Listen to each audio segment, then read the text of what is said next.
the removal of Nigeria from the religious violators watch list by Biden-led U.S. administration and the run-up to the visit of Antony Blinken, the Secretary of State, is a triumph of diplomacy and sagacity over hate-driven foreign policy itself, founded on false propaganda. President Muhammadu Buhari is truly satisfied with the decision by the United States to remove Nigeria from that unwanted list of countries. Blinken said that the decision of Joe Biden government on this was based on facts. In expressing the country's appreciation for this, the president noted that there is freedom of worship in Nigeria, and no one is discriminated against on the basis of his or her faith. Since Nigeria was included in December 2020 in the aftermath of the Donald Trump's election loss, it has taken only 11 months for this decision to be reversed under the Biden's administration. This sad and uncalled for ban came on the heels of 12 months of lies by some extremist groups and the banned terrorist group, the Independent People of Biafra, IPOB's well-funded international media campaign. Nigeria should never have been on the list. It was included after paid right-wing American lobbyists were funded millions of dollars by IPOB to spread falsehood and misinformation about Nigeria.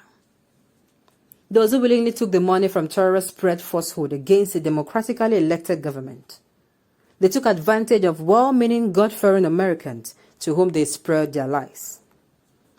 Their aim was to drive a wedge for political advantage between the two great religions, and by doing so, make true their fake claims that Muslims and Christians cannot live side by side in love and peace.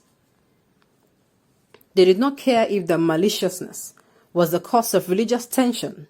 In fact, it is possible they sought to encourage it to prove their point.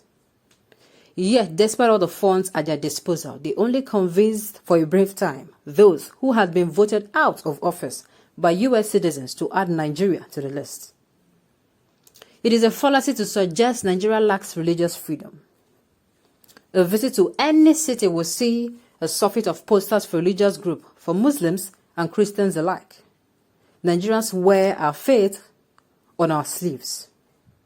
Nigeria is one of the most religious nations in the world, near equally balanced between Muslims and Christians. It is well known that the president counts amongst his personal friends many global Christian leaders, though he himself is Muslim. Our vice president is an evangelical pastor. Our cabinet is equally balanced with Christians and Muslims. This is not to say that there are no tensions. The president and all who serve in his administration know they are, and they are being addressed. For instance, the present administration is the only government since independence to introduce a plan to address farmer-herder clashes. Today, that plan is working. Many states have taken the lead in its implementation because they, not the federal government, control the land.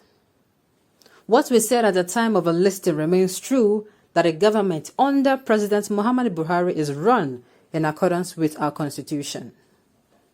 The losses of life and threats to the lives of the civilian population from communal and intercommunal violence, banditry, and terrorism are of great concern to the administration. It is therefore incorrect for anyone to assume the position that the government is doing nothing to address those intertwined threats. The administration has successfully dispossessed terrorists in the northeast of all land and territory that they held, forcing them into hiding out amongst remote forests and across borders, and they are being fought in those locations. To address the cases of violence against the civilian population in the face of the harsh odds imposed by the COVID economy, this administration just recently recruited 10,000 new constables. All arms of the military and paramilitary agencies have been authorized to recruit additional men. The procurement of military hardware have been intensified.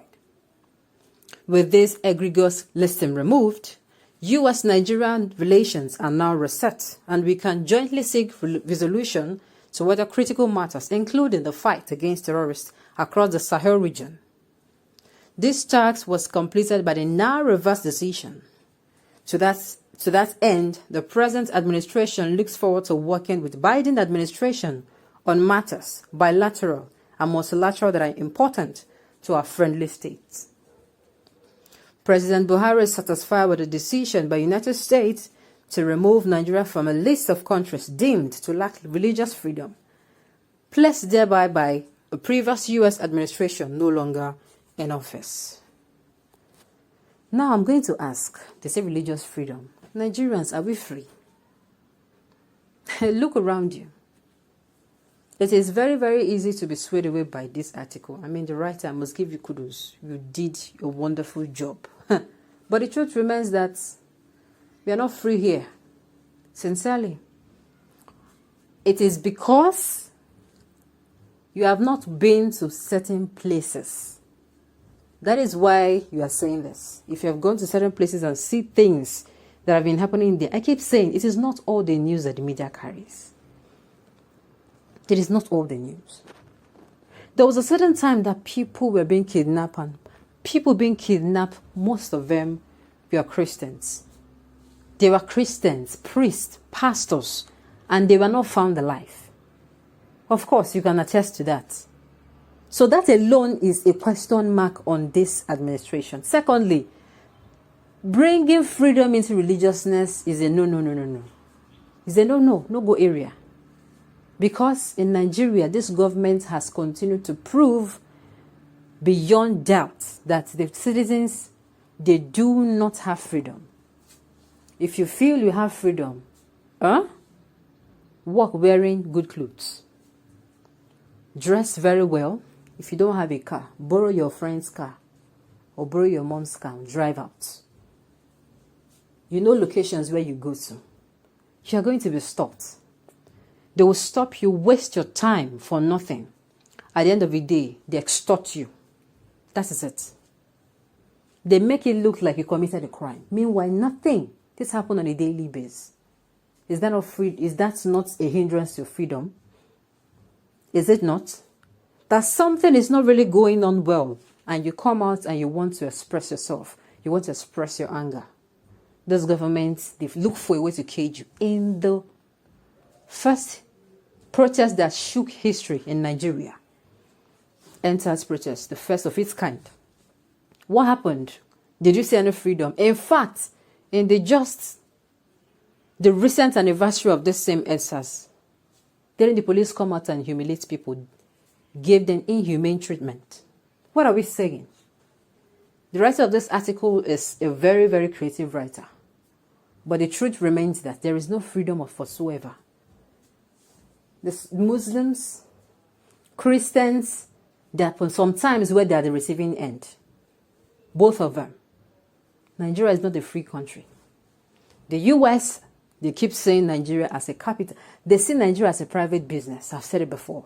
All they know is how to extort and take and maximize profits.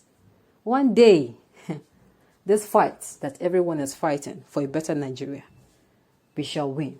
On this note, we have come to the end of the news. We say thank you for tuning in to listen. Until I come your way next time, enjoy the rest of your day.